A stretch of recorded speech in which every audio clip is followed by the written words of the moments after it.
வக்ரதுண்ட மகாகாய சூரியகோடி சமப்பிரப அவிக்னம் குருமே தேவ சர்வகாரியேஷு சர்வதா. தென்னாட்டுடைய சிவனே போற்றி, என் நாட்டவர்க்கும் இறைவா போற்றி.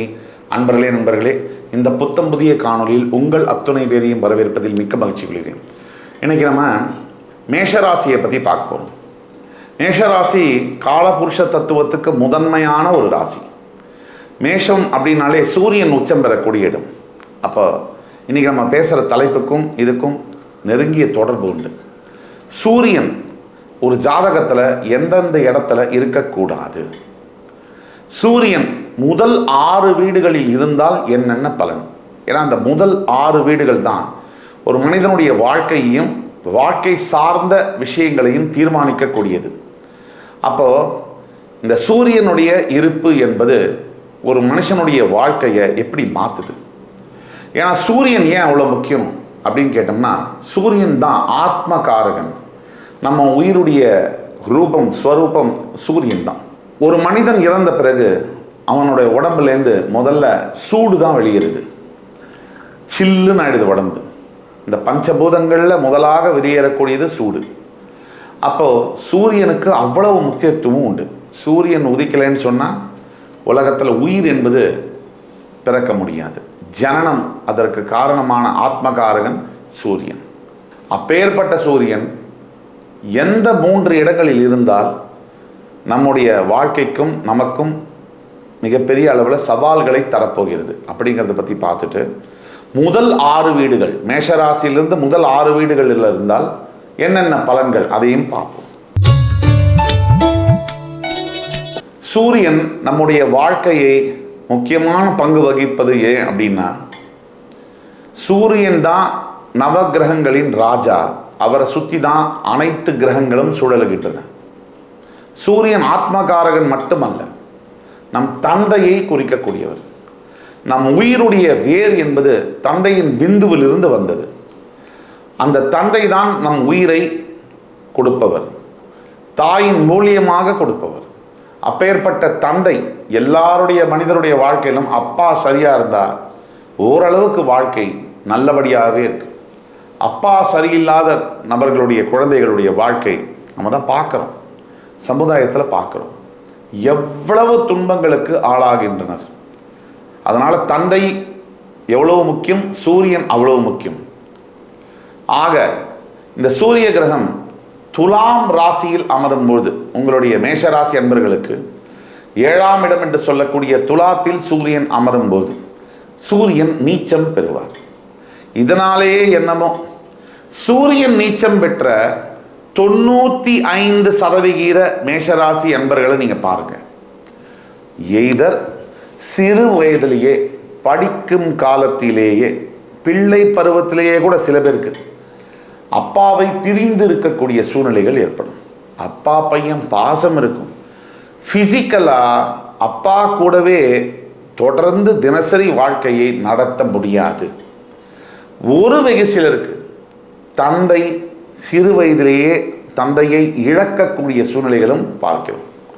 மேஷராசி அன்பர்களுக்கு பிறப்பு ஜாதகத்தில் சூரியன் நீச்சம் பெற்று துலாம் ராசியில் இருக்கும் பொழுது இந்த மாதிரியான வாய்ப்புகள் அதிகம். ஒரு 15 வயசுக்கு மேலேயே அப்பாவை பிரிந்து எங்கேயோ ஒரு இடத்துல போய் காலேஜ் படிக்கக்கூடியது, எங்கேயோ ஒரு இடத்துல பள்ளிக்கூடம் படிக்க வேண்டியது, இல்லை அப்பா தொழிலுக்காக அவர் வெளியூரில் இருக்கிறது, இது மாதிரியான நிலைகளை பார்க்குறோம். ரொம்ப சில பேருக்கு தந்தையாரை இழக்கக்கூடிய சூழ்நிலையும் பார்க்குறோம். மேஷராசியிலிருந்து பிறப்பு ஜாதகத்தில் துலாத்தில் சூரியன் இருக்கும்போது சிறு வயதிலேயே சிங்கிள் பேரண்ட் அப்ரிங்கிங் அப்படின்னு சொல்கிறோம். அம்மாவனால் வளர்க்கப்படக்கூடிய குழந்தைகளாக கூட இருக்கும். அடுத்தபடியாக மேஷராசிக்காரர்களுக்கு 8ஆம் இடம் என்று சொல்லக்கூடிய விருச்சிகத்தில் சூரியன் இருந்தால் பிறப்பு ஜாதகத்தில் இது இன்னுமே கொஞ்சம் சவாலான ஒரு விஷயம். இந்த மாதிரி சமயங்களில் பூர்வீக சொத்து அல்லது தந்தையார் மூலியமாக வரக்கூடிய சொத்து அதை இழக்க நேரிடும். அது மட்டும் இல்லாமல் தந்தையாருடன் இணக்கமான சூழ்நிலையே இருக்காது. எப்போ பாரு அப்பாவும் பையனும் ஒரு வீட்டில் அடிச்சிட்டு இருக்காங்கன்னா அவர் மேஷராசி, அவருடைய ஜாதகத்தில் விருச்சிகத்தில் சூரியன், இது ஒரு அமைப்பு. இது மட்டும்தானா அப்படின்னு கேட்டிங்கன்னா மேஷராசிக்காரர்களுக்கு 8ஆம் வீடு விருச்சிகத்தில் சூரியன் இருந்தால் கண் மற்றும் எலும்பு சம்பந்தப்பட்ட ஆரோக்கிய குறைபாடுகள் வரக்கூடும்.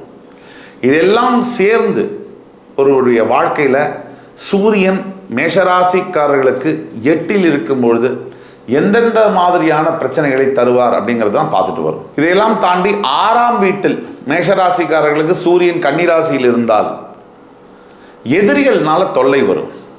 அப்பாவே கூட எதிரியா மாறிடுவார். தந்தைக்கும் மகனுக்குமே ஜென்ம விரோதியாக பாவிக்கக்கூடிய நிலைமைகள் வரும். தவிர உஷ்ணம் சம்பந்தப்பட்ட நோய்கள் வரும். அதாவது உடம்புல இந்த கேஸ்ட்ரைட்டிஸு, அசிடிட்டி, அல்சர் சம்பந்தப்பட்ட நோய்களும் வரலாம். மேஷராசிக்காரர்களுக்கு 6 கன்னிராசியில் சூரியன் இருந்தால் இந்த மாதிரியான சூழ்நிலைகள் ஏற்படுகின்றது.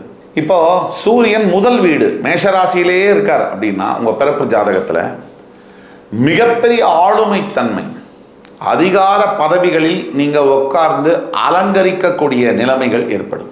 பெரிய விஷயங்களை நிர்வாகம் பண்ணக்கூடிய திறமை உங்களுக்கு வரும்.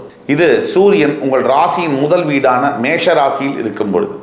மேஷராசிக்காரர்களுக்கு சூரியன் 2ஆம் வீடு என்று சொல்லக்கூடிய ரிஷப ராசியில் இருக்கும் பொழுது அதிகமாக நீங்கள் செலவு பண்ணுவீங்க. தவிர பேச்சு திறமை பிரகாசமாக இருக்கும். அநியாயமாக பேசுவீங்க. வானத்தை பிளந்து வைகுண்டத்தை காட்டுவேன் அப்படின்னு பேசுவீங்க. தவிர உங்களுக்கு வாய், கண், தொண்டை போன்ற விஷயங்களில் சில ஆரோக்கிய குறைபாடுகள் வரக்கூடும். ஆனாலும் ஒட்டுமொத்தமாக உங்களுடைய அறிவுத்திறனாலும் பேச்சு திறமையாலும் உங்கள் வாழ்க்கை நீங்கள் பிரகாசமாக வாழக்கூடிய தன்மை இருக்கும். மற்றவங்களை ஈஸியாக கவரக்கூடிய தன்மையும் இருக்கும். எதிர்பாலினத்தர, அதாவது ஆணாக மேஷராசி என்பர்கள் இருந்தால் பெண்களை அட்ராக்ட் பண்ணக்கூடிய அமைப்பு இருக்கும். பெண்ணாக மேஷராசி அன்பர்கள் இருந்தால் ஆண்களை அட்ராக்ட் பண்ணக்கூடிய அமைப்புகள் இருக்கும். சூரியன் மேஷராசியிலிருந்து 3ஆம் வீடு என்று சொல்லக்கூடிய மிதுனத்தில் இருந்தால் தொலைத்தொடர்பு, ஐடி சம்பந்தப்பட்ட வேலைகளில் கொடிகட்டி பறக்கக்கூடிய அமைப்புகள் நடக்கும். நண்பர்களினால் உபாயம், உதவிகள் கிடைக்கும். அதே மாதிரி வீட்டில் இருக்கக்கூடிய பெரியவர்களுடைய ஆசீர்வாதம் முழுமையாக கிடைக்கும். நீங்கள் நினைத்தால், முயற்சித்தால் நினைத்தது பலிக்கும். இந்த யோகம் மேஷராசியில் பிறந்து 3ஆம் வீடு என்று சொல்லக்கூடிய மிதுன ராசியில் சூரியன் அமரும் பொழுது உங்களுக்கு ஏற்படும். அடுத்தபடியாக மேஷராசி என்பவர்களுக்கு 4ஆம் வீடு என்று சொல்லக்கூடிய கடகத்தில் சூரியன் இருந்தால் சொல்கிறோம் நம்ம, இவருக்கு 14 வீடு இருக்குப்பா, இவர் ஊர் முழுக்க சொத்து வச்சிருக்காருப்பா, அந்த அமைப்பு ஏற்படும். நிறைய வீடுகள், அசையா சொத்துக்கள், கார், நல்ல வசதியான வாழ்க்கை, சமுதாயத்தில் அங்கீகாரம், அந்தஸ்து, மரியாதை, கௌரவம் இதெல்லாம் கிடைக்கப் பெறுவீர்கள். மேஷராசி என்பவர்களாக இருந்து 4ஆம் வீடு கடகத்தில் சூரியன் இருக்கும் பொழுது இந்த நிலை உங்களுக்கு வரும். அடுத்தபடியாக மேஷராசி நீங்கள் பிறந்திருக்கீங்க, உங்களுடைய 5ஆம் வீடு சிம்மத்தில் சூரியன் இருக்கும் பொழுது இது ரொம்ப விசேஷம். தான் சொந்த வீட்டில் ஆட்சி பெறக்கூடிய பூர்வ புண்ணியாதிபதி, பூர்வ புண்ணிய ஸ்தானத்தில் ஆட்சி பெறக்கூடிய அமைப்பு. இந்த அமைப்பில் இருக்கக்கூடிய மேஷராசி அன்பர்களுக்கு தன் பிள்ளைகள் மூலியமாக அவங்க பெற்ற பையனோ பொண்ணோ சீஃப் மினிஸ்டர் ஆகிடுவாங்க. அவங்க பெற்ற மகனோ மகளோ மிகப்பெரிய ஐஏஎஸ் ஆஃபீஸர்ஸாக மிளிர்வார்கள். தான் பெற்ற மகன் தன்னை விட உயர்வான ஸ்தானத்தில் இருக்கிறதை பார்க்கக்கூடிய பாக்கியம் எத்தனை பெற்றவங்களுக்கு கிடைக்குது. தான் உயிரோடு இருக்கும்பொழுதே தான் பெற்ற பையன் மிகப்பெரிய அளவில் சாதனை செய்யக்கூடிய, அதை பார்க்கக்கூடிய யோகங்கள் எத்தனை குழந்தைகளுக்கு கிடைக்கிறது. அப்படிப்பட்ட பாக்கியங்கள் உங்களுக்கு வரும். நீங்கள் உயிரோடு இருக்கும்பொழுதே உங்கள் குழந்தைகள் பெரிய சாதனைகளை படைப்பதையும் அதை நீங்கள் பார்ப்பதையும் பார்க்கக்கூடிய யோகத்தையும் உங்களுக்கு தரும். கோடி ஜனங்களுக்கு மத்தியில் நம்ம பெத்த பையனோ பொண்ணோ ஷைனாகிறது, பெரிய மேடை ஏறி மிகப்பெரிய அளவில் பிரகாசிக்கிறது, இதை பார்க்கக்கூடிய யோகம் உங்களுக்கு வரும். அடுத்தபடியாக மேஷராசி அன்பர்களுக்கு 6ஆம் வீடு என்று சொல்லக்கூடிய கன்னிராசியில் சூரியன் அமரும் பொழுது புரிந்து கொள்ள முடியாத நீண்ட கால நோய்கள் வரலாம். பேக் ஸ்டாபிங் என்று சொல்லக்கூடிய மறைமுக எதிரிகளால் தொல்லைகள் வரும். தான் பெற்ற தந்தையே தனக்கு எதிரியாக மாறக்கூடிய பாவங்கள் நடக்கும். ஒட்டுமொத்த சமுதாயமே நமக்கு எதிரியாக இருக்காங்களோ அப்படின்னு தோணுற மாதிரி வாழ்க்கையில் சம்பவங்கள் நடக்கிறது. ஆக 1ஆம் இடத்திலிருந்து 6ஆம் இடம் வரைக்கும் சூரியன் அமர்ந்தால் என்னென்ன பலன்கள்னு பார்த்தோம். இப்போ உங்களுடைய பிறப்பு ஜாதகத்தில் உங்களுக்கு சந்தேகங்கள் இருக்குது, உங்களுக்கு கேள்விகள் இருக்குது அப்படின்னா கீழே கொடுக்கக்கூடிய வாட்ஸ்அப் நம்பரில் எங்களை காண்டாக்ட் பண்ணி ஆன்லைன் அப்பாயின்மெண்ட் வாங்கி என்னுடன் நேரடியாக 1-to-1 டிஸ்கஷனில் நம்ம பண்ணும்போது உங்களுக்கான லைஃப் ப்ரெடிக்ஷன்ஸை மிக துல்லியமாக அக்யூரேட்டாக கணித்து தர முடியும். மேஷராசிக்காரர்களுக்கான பரிகாரம் ஒன்று தான், ஆதித்ய ஹிருதயம். இதை ஒன்று படிக்கணும், இல்லை யூடியூப்பில் போட்டு கேட்கணும். இப்படி செய்யும் பொழுது 48 நாள் ஆதித்ய ஹிருதயம் தொடர்ந்து கேட்கும் பொழுது உங்களுடைய வாழ்க்கையில் நீங்கள் எதிர்பார்க்காத நல்ல மாற்றங்கள் நடக்கும். இந்த எபிசோடு உங்களுக்கு பிடிச்சிருக்கும்னு நம்புகிறேன். அடுத்து வரும் எபிசோடில் மறுபடி வேறொரு சந்தர்ப்பத்தில் உங்களை மீண்டும் சந்திக்கும் வரை உங்களிடமிருந்து விடைபெறுவது உங்கள் சுபாஷ் பாலகிருஷ்ணன். நன்றி, வணக்கம், வாழ்க வளமுடன்.